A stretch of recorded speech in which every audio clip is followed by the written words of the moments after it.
நண்பா, நான் தான் டென் வண்டருக்கு. இந்த சேனலுக்கு நீங்கள் புதுசாக வரீங்கன்னா சப்ஸ்கிரைப் பண்ணிக்கோங்க. இனி நம்ம என்ன கண்டென்ட் பார்க்க போகிறோன்னா, நம்ம ஒரு சப்ஸ்கிரைபர் கமெண்ட் பண்ணியிருந்தாங்க. என்னென்னா, brother, I am searching for BS3 RC 390. How to buy perfect powerful bike, can we make so video for 390 BS3? அப்படின்னா BS3 பைக் வந்து அவங்க பார்த்துட்ருக்காங்களா, என்னென்னா BS3 RC 390 பார்த்துட்ருக்காங்க. இது டிஸ்கண்டினியூ பண்ணி நிறைய நாள் ஆகுது. இப்போ நீங்கள் அந்த பைக் வந்து நல்ல கண்டிஷனில், நல்ல சர்வீஸ் ஹிஸ்ட்ரியோட ஒரு ஆக்சிடென்ட் இல்லாமல் எடுக்குன்னு சொல்கிறது ரொம்ப கஷ்டம்தான். நீங்கள் அதுக்கு நிறைய இடத்துல தேடி பார்த்து தான் இந்த பைக் வாங்க முடியும். ஃபஸ்ட்டு நீங்கள் வந்து எந்த ரெஜிஸ்ட்ரேஷனில் எந்த டிஸ்ட்ரிக்ட்லேருந்து வாங்குறீங்கன்னு பொறுத்து தான் இருக்குது. இப்போ பார்த்திங்கன்னா நிறைய டிஸ்ட்ரிக், இப்போ கேரளா ஸ்டேட், அடுத்த பக்கத்து ஸ்டேட்லேருந்து வேறு பைக் எடுக்க தொடங்கிட்டாங்க. ஏன்னா உங்களுக்கு BS3 பைக் பார்த்திங்கன்னா சரியான பவர்ஃபுல் மிஷின் பைக்கு. உங்களுக்கு நல்ல பவர். எனக்கு தெரிஞ்சு அது நான் ஃபஸ்ட் டைம் ஓட்டும் போது நல்லா பவர் ஃபீல் பண்ண பைக். என் ஃப்ரெண்ட்ஸ், நான் 10th படிக்கும்போது தான், 11th நினைக்கிறேன், அந்த டைம் என் ஃப்ரெண்ட் ஒருத்தன் வாங்கி வச்சுருந்தான்.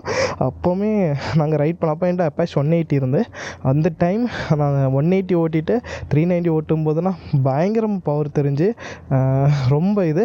ஆனால் ஒன்று நான் சொல்கிறேன், அந்த பைக் எதனால் டிஸ்கண்டினியூ ஆச்சுன்னா, பிரேக்கிங் ஓகே தான், ரொம்ப பவர். அதனாலும் அது இல்லாமல் இன்ஜின் ஹீட், ரொம்ப ஹீட் ஆகும். ரேடியேட்டருக்கு தெரியுமா, நீங்கள் நீங்கள் ஸ்டார்ட் பண்ணிவிட்டு நீங்கள் கொஞ்சம் ஒரு 50 மீட்ரு கொஞ்சம் நீங்கள் ஆன் பண்ணிவிட்டு போனாலே உடனே ரேடியேட்டர் ஓடும். அதில் ஹீட்டு இப்போ உள்ள நீங்கள் 390 பார்த்தாலும் உங்களுக்கு வந்து நீங்கள் இதே மாதிரி ஷார்ட்ஸோ ஏதாவது பாக்ஸரோ போட்டிங்கன்னா ஹீட்டு, இப்படிலாம் நீங்கள் ஓட்டினீங்கன்னா காலில் இன்றைக்கி ஹீட்டு ரொம்ப அடிக்கும். அதே மாதிரி அந்த பைக் பார்த்திங்கன்னா ரொம்ப ஹீட்டு. அது மாதிரி மைலேஜும் ரொம்ப கம்மியாக இருந்துச்சு. அதனாலே அந்த பைக்கை டிஸ்கண்டினியூ பண்ணிட்டாங்க.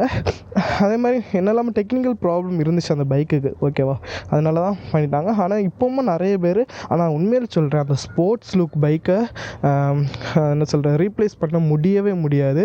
ஏன்னா டியூக் 390, இப்போ இந்த பைக் எப்படி டிஸ்கண்டினியூ பண்ணிவிட்டு புதிய 390 வந்து Gen 3 390 சேல்ஸ் ஆகாமல் இருக்குன்னுட்டு எனக்கு தான் தெரியும். நான் ஆல்ரெடி ஷோரூம் போயிட்டுருக்கேன். அதேமாரி நமக்கு RC 390 ஓல்டு BS3 பைக்கை வந்து லுக்கை வந்து ரீப்ளேஸ் பண்ணவே முடியாது. இப்போ உள்ள பைக் உண்மையிலே சொல்கிறேன், நீங்கள் வந்து கூகுளில் சர்ச் பண்ணாலும் சரி, இப்போ Gen 3 பைக் RC 390 இருக்கட்டும், இல்லை டியூக் 390 இருக்கட்டும், சேல்ஸ் ஊற்றி பாருங்கள் எவ்வளோ இருக்குதுன்னு சொல்லிட்டு. ஏன்னா ரொம்ப கம்மியாகிடுச்சு. எல்லாருமே செகண்ட்ஸ் வாங்க தான் பார்க்குறாங்க, பார்த்துக்கோங்க. ஓகே, அதே மாதிரி ப்ரோ, நீங்கள் வந்து நான் என்ன சொல்கிறேன்னா, நீங்கள் OLXில் பார்க்குறது ரொம்ப கொள்ளலாம். நீங்கள் அது கடையில் போய் பார்த்தீங்கன்னா நீங்கள் மாட்டிப்பீங்க ப்ரோ. நீங்கள் வந்து ரொம்ப இதாட்டு மாட்டிப்பீங்க. ஏன்னா ஸ்பேர்ஸ், இப்போ இன்னொரு RC 390 ஸ்பேர்ஸ் இருக்கும் தெரியுமா, அதை கலத்தி இங்கே போடுவாங்க, இங்கே உள்ள மாற்றுவாங்க. இங்கே பார்க்குறதுக்கு பலன்னு இருக்கும். நான் என் பைக்கை சேல் பண்ணும்போது நான் பார்த்த விஷயம் என்னென்னா, ஒரு RC 200 நினைக்கிறேன், அந்த பைக் இன்ஜின் ஆயிலை மாற்றி, இன்ஜின் ஆயில் கூட வந்து சொந்தமாக புதுசு போட மாட்டேங்கிறாங்க, இன்னொரு பைக்லேருந்து எடுத்துகிட்டு இன்னொரு பைக்கு மாற்றுறாங்க. ஓகேவா, நீங்கள் பார்த்துக்கோங்க. BS3 உண்மையிலே சொல்கிறேன், நல்ல கண்டிஷனில் கிடைக்கிறது ரொம்ப கஷ்டம். நீங்கள் அதுக்கு ரொம்ப டைம் ஸ்பெண்ட் பண்ணி நீங்கள் ரொம்ப தேட வேண்டியது இருக்கும். ஏன்னா அது அப்படி தான் ப்ரோ. ஏன்னா ரொம்ப நாள் ஆகிடுச்சு BS3 RC 390 பார்த்துக்கோங்க. நீங்கள் OLXில் போட்டிருப்பாங்க, நீங்கள் வந்து ஓனர்ஸு நீங்கள் டேரெக்டாக காண்டாக்ட் பண்ணி பேசிக்கலாம். ஏன்னா அதுக்கு சர்வீஸ் ஹிஸ்ட்ரி தெரியாது, ஆக்சிடெண்ட் ஆகிருக்கான்னு தெரியாது, அந்த பைக்கில் ஏதாவது ப்ராப்ளம் இருக்கான்னு தெரியாது, எல்லாமே தெரியாது. ஆனால் ஒரு விஷயம் நீங்கள் பண்ணலாம், வண்டி சேஸில் ஒரு நம்பர் உண்டு, அந்த நம்பரும் அந்த சைடு இருக்கா, ஓகே, அந்த நம்பரும் நீங்கள் உங்கள் வண்டி நம்பரும் கொடுத்தீங்கன்னா போதும்.